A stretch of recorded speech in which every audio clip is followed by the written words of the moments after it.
Hi అండి. Welcome to our YouTube channel. Indiramma ఇల్లు least one payment problem గురించి ఈ వీడియోలో చెప్పాలని చెప్పేసి వీడియో చేశాను. చాలామందికి ఇందిరమ్మ ఇల్లుకి సంబంధించి కొంతమందికి బేస్మెంట్ స్థాయిలో, మరికొంతమందికి రూఫ్ లెవెల్ స్థాయిలో, మరికొంతమందికి స్లాబ్ లెవెల్‌లో పేమెంట్లు అయితే ఆగిపోయాయనమాట. ఈ పేమెంట్లు ఎందుకు ఆగినాయి, ఏంటి అనేది మనం మాట్లాడుకున్నట్లయితే కొంతమందికి జీఎంఎఫ్ దగ్గర అయిపోయింది, కొంతమందికి పీడీ దగ్గర అయిపోయింది, కొంతమందికి ఎండీ దగ్గర అయిపోయింది. అంటే ఒక్కొక్కరికి ఒక్కొక్క చోట ఈ పేమెంట్‌లకు సంబంధించి అయితే హోల్డ్ అయితే చేశారు. మరి వీళ్ళకు పేమెంట్లు వస్తాయా? రావా? అనేది వీడియోలో మాట్లాడుకున్నట్లయితే చాలామందికి ఇంటెల్ లీస్ట్ టైప్ 3 అలాగే లీస్ట్ టైప్ 1 ఎవరికైతే చూపెడుతుందో అలాంటి వాళ్ళైతే ఎక్కువగా ఈ ప్రాబ్లమ్ అయితే ఫేస్ చేస్తున్నారు. మీకు 99% బెనిఫిషియర్స్ అంటే అర్హులైతే మాత్రం 100% పేమెంట్లు అయితే పడుతున్నాయండి. కొంచెం లేట్‌గా పడతాయి. ఎందుకంటే ఇందిరమ్మ ఇళ్ళకి సంబంధించి బడ్జెట్ కేటాయింపులు ఉన్న దాన్ని బట్టి మీకు పేమెంట్లు అయితే పడుతున్నాయి.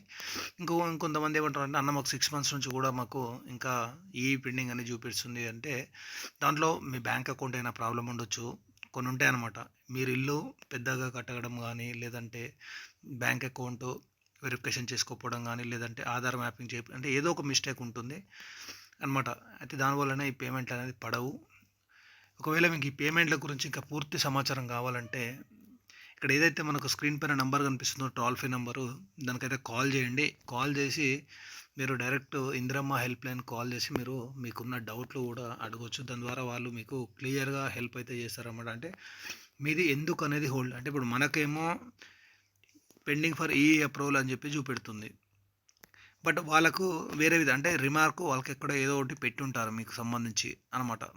వాళ్ళకి మీరు అడిగితే ఇంకా క్లారిటీగా వస్తుంది.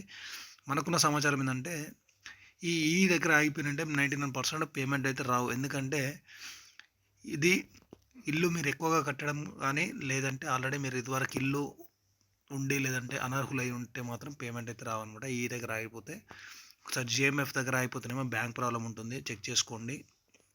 జిఎంఎఫ్ దగ్గర అయితే మాత్రం 100% బ్యాంక్ ప్రాబ్లం ఉంటుంది. మీరు ఏం చేయాలంటే కొత్త బ్యాంక్ అకౌంట్ తీసి ఆధార్ లింక్ చేయించుకోండి. ఆ ఆధార్ లింక్ ఏదైతే చేయించుకుంటారో దాంట్లో ఈ పేమెంట్ అనేది పడుతుంది అనమాట. తర్వాత ఎండీ గారు ఆటోమేటిక్గా మీకు పేమెంట్ అనేది ప్రాసెస్ చేస్తారు. కొంతమందికి ఫ్రైడే రోజు పడుతుంది, కొంతమందికి మండే రోజు అయితే పేమెంట్ అయితే పడుతుంది. మీకు తెలిసిన వాళ్ళు కూడా వీడియో షేర్ చేయండి ఇలాంటి ప్రాబ్లం ఫేస్ చేస్తున్న వాళ్ళకు.